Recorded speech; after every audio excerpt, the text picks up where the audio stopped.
Assalamualaikum warahmatullahi wabarakatuh.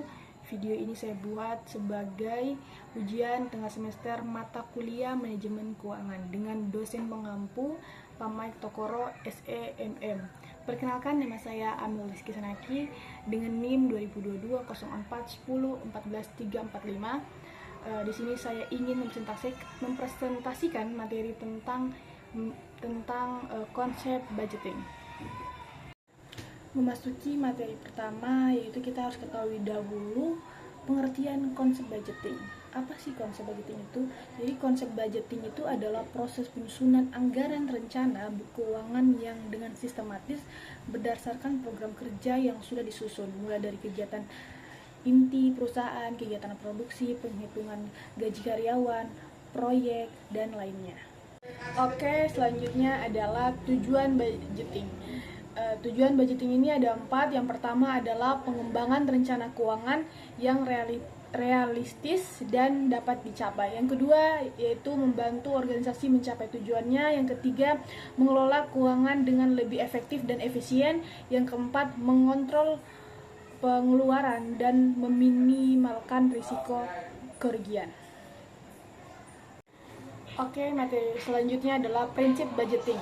Yang harus diperhatikan adalah yang pertama itu realisme. Realisme itu adalah anggaran yang harus realistis dan dapat dicapai berdasarkan kondisi keuangan dan tujuan organisasi. Yang kedua adalah komprehensif. Jadi komprehensif ini anggaran yang harus mencakupi semua keuangan organisasi, baik pendapatan maupun pengeluaran. Yang ketiga adalah penjelasan. Anggaran harus jelas dan mudah dipahami oleh semua pihak yang terkait. Yang keempat, fleksibilitas. Anggaran harus fleksibel dan dapat sesuai dengan perubahan kondisi. Jadi materi selanjutnya adalah langkah-langkah budgeting. Jadi langkah-langkah budgeting ini ada 7. Yang pertama itu adalah perumusan tujuan. Langkah perumusan tujuan ini berarti menetapkan tujuan anggaran yang ingin dicapai. Yang kedua adalah identifikasi aktivitas. Langkah kedua ini mengidentifikasi semua aktivitas yang telah dilakukan pada periode anggaran. Yang ketiga adalah peramalan pendapatan. Nah, ketiga ini adalah memperkirakan pendapatan yang akan diperoleh dalam periode anggaran. Yang keempat adalah peramalan pengeluaran. Jadi yang keempat ini memperkirakan pengeluaran yang akan dilakukan dalam periode anggaran. Yang kelima adalah menyusun anggaran. Yang kelima ini adalah menyusun anggaran berdasarkan data yang telah diperoleh. Yang keenam, implementasi anggaran. Langkah keenam ini mengimplementasikan anggaran yang telah disusun. Yang ketujuh adalah mengendalikan anggaran. Jadi yang terakhir ini untuk mengendalikan anggaran untuk memastikan bahwa anggaran tersebut telah dicapai. Jenis anggaran berdasarkan jangka waktu terbagi menjadi 2. Yang pertama itu adalah anggaran jangka pendek. Anggaran jangka pendek itu adalah anggaran operasional yang menunjukkan rencana operasi atau kegiatan satu periode akuntansi yang akan datang. Anggaran ini terdiri dari anggaran penjualan, anggaran produksi, anggaran pemakaian bahan baku, anggaran pembelian bahan baku, anggaran upah langsung, anggaran pembelian biaya overhead, anggaran persediaan bahan baku dan bahan jadi, anggaran biaya penjualan dan promosi, anggaran biaya administrasi, anggaran kas, anggaran piutang, dan lain sebagainya. Yang kedua adalah anggaran jangka panjang. Jadi anggaran jangka panjang ini yang menunjukkan rencana investasi dalam tahunan, anggaran dengan waktu lebih dari 1 tahun. Forecasting budgeting, yaitu budget yang berisi tafsiran forecast tentang kegiatan-kegiatan perusahaan dalam jangka waktu periode tertentu yang akan datang, serta berisi tafsiran forecast tentang keadaan atau posisi. Forecasting budget ini terdiri dari 2 kelompok budget. Yang pertama adalah operating budget. Ialah budget yang berisi tafsiran tentang kegiatan perusahaan dalam jangka waktu atau periode tertentu yang akan datang. Yang kedua adalah financial budget.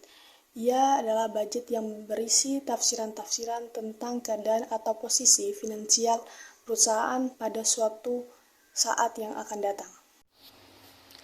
Manfaat anggaran atau budgeting. Yang pertama itu manfaat anggaran adalah angka laba yang dihendaki oleh perusahaan. Yang kedua itu sumber daya yang diharapkan dapat dihasilkan atau digunakan selama periode anggaran yang akan datang.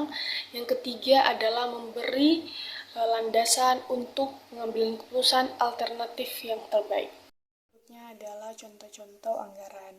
Pelaksanaan program kerja. Yang pertama itu adalah bidang pendidikan. Contohnya itu optimal TPA, rencana masjid 150.000, partisipasi dalam kegiatan kerohanian desa 100.000, bantuan pengadaan Iqro dan Al-Quran. A. Iqro 10 buah kali 7.500 sama dengan 75.000. B. Al-Quran 10 buah kali 35.000 sama dengan 350.000. Pembuatan taman baca. A. Buku 1 juta. B. Rak buku 500.000. C. Buku administrasi 100.000. Yang kedua ini contoh dari bidang kesehatan.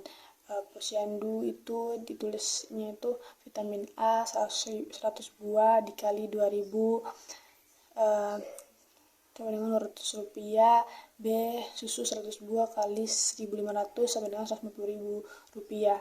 Pengenalan pola hidup bersih dan sehat. Yang pertama adalah free pembicara 100.000. B itu snack minuman 50 kali 7.000 sama dengan 350.000. Dan di samping ini juga ada contoh-contoh dari produksi sosial, pertanian, dan perikanan. Oke, sekian presentasi dari saya tentang konsep budgeting. Mohon maaf jika ada salah kata atau kekurangan materi. Terima kasih. Wassalamualaikum warahmatullahi wabarakatuh.